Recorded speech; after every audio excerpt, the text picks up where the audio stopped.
Mbaagala nnyo mubala kwekuumira ku mukutu.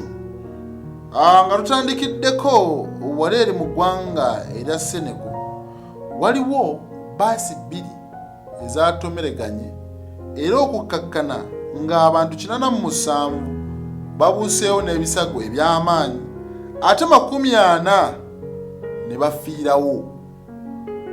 Mu ggwanga lino eno obubenje bungi era omukulembeze wali amanyikiddwa nga Makai Sall ono yagenze maaso n'okuba nga atwitinga n'agamba nti bagenda kumala ennaku 2 nga bakungubagira abantu abo 40 agagenze maaso n'okubeera nga agafiira mu kabenje.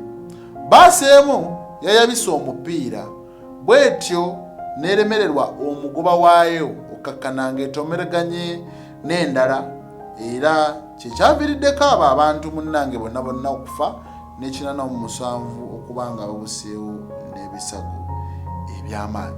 Kale obubenje bungi kuba ne mu ggwanga erya Uganda ensonga z'obubenje zaatuukidde ddala ne mu palamenti. Amyuka sipiika wa palamenti yaffe amanyikiddwa nga Thomas Tayebwa olwo naye ensonga yagenze maaso n'okuba nga azikoonako. Yalaze nti nno abantu bangi nnyo abafiiridde mu bubenje.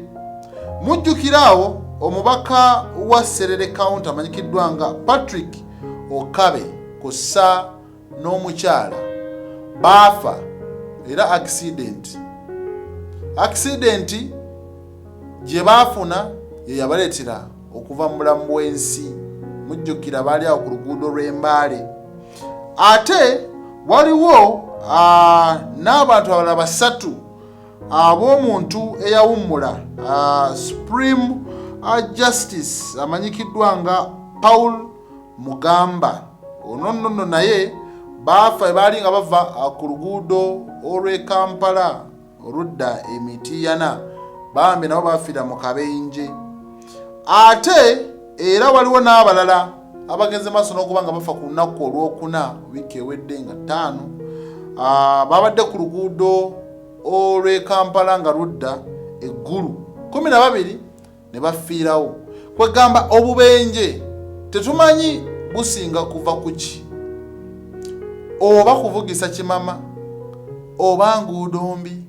Kati nze naawe munnange simanyi kikiviirako bubenje buneeno, naye nsaba bakozesa enguudo mugende maaso n'okuba nga mwegendereza kubanga obulamu tebugulwa mukategedde ako.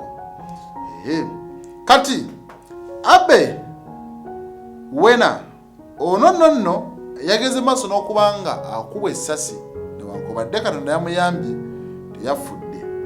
Omwana myaka 6 yamukubye essasi. Ono yabadde mu kibiina omuli abaana oba abayizi abalala. Olwamukubye essasi n'aleekaanira waggulu ng'abagamba bannange mudduke, please run, mudduke. Essomero lino eno mwasomesa nonno lirimu abaana 505. Kati abaana 505 essomero era Richneck Elementary School. Omusomesa ono myaka 30, omwana myaka 6 mugambe yamukubye essasi. Bw'atyo n'addusibwa mu ddwaliro. Kati meeya amanyikiddwa nga Philip Jones ono yageze maaso n'okuba nga alambulula n'agamba nti nno bakyagenda maaso n'okuba nga banoonyereza omwana ono yayingidde atya n'emmundu ate yagiyisizzaawo atya. Kwegamba tebeewuunya kuba nti omwana yakubye essasi kuba ndowooza abazungu n'abaana abato babeera bamanyi okozesa emmundu, naye beewuunya yagiyisizzaawa.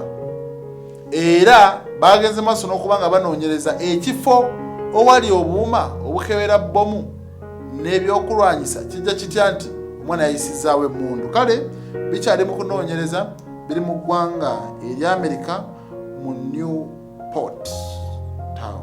Nze Sigamulisha.